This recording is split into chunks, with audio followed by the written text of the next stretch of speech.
animateurs et chroniqueurs de la nouvelle génération, je vous en supplie, aidez l'État à éduquer nos jeunesses.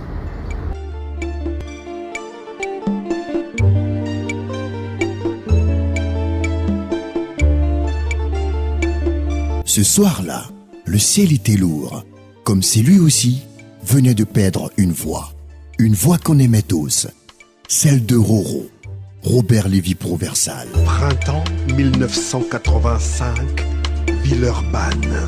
Roro, c'était cette voix posée, pleine d'humour, cette présence rassurante sur les plateaux, dans les studios, toujours calme, toujours prêt.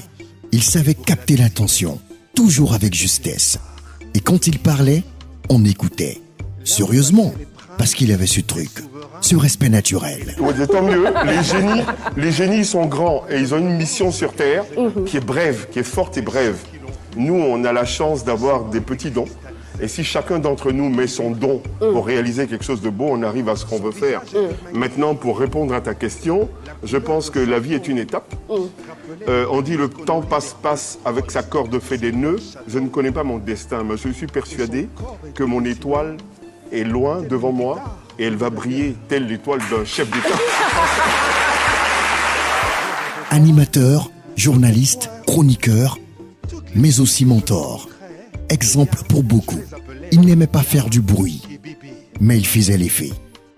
C'était en 1900 jadis. Oui. J'habitais à Lyon, Villeurbanne, et je la voyais tous les jours à la télévision. Elle était belle, elle était trop belle.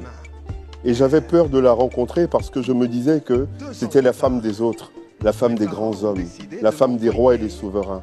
Mais un jour, dans le 16e à Paris, je vois une Rolls-Royce blanche qui gare. La portière s'ouvre et je vois des mocassins Chanel. Oh, c'est elle. Je m'approche d'elle, je dis « Kibibi, c'est toi? Mon Dieu, je n'en reviens pas. Qu'est-ce que tu as, petit? Comment tu t'appelles ?» Je m'appelle Rojo. La suite à la radio. Et même quand la maladie s'est installée, il a continué, avec dignité, en silence, sans jamais vouloir inquiéter les autres.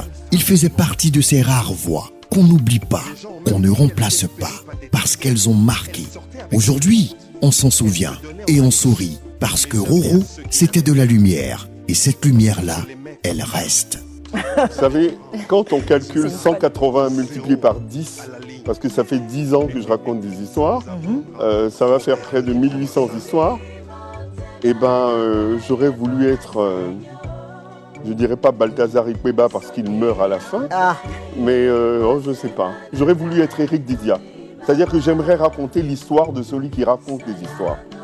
Voilà. Merci Roro pour ta voix, ton calme, ton élégance. Repose en paix.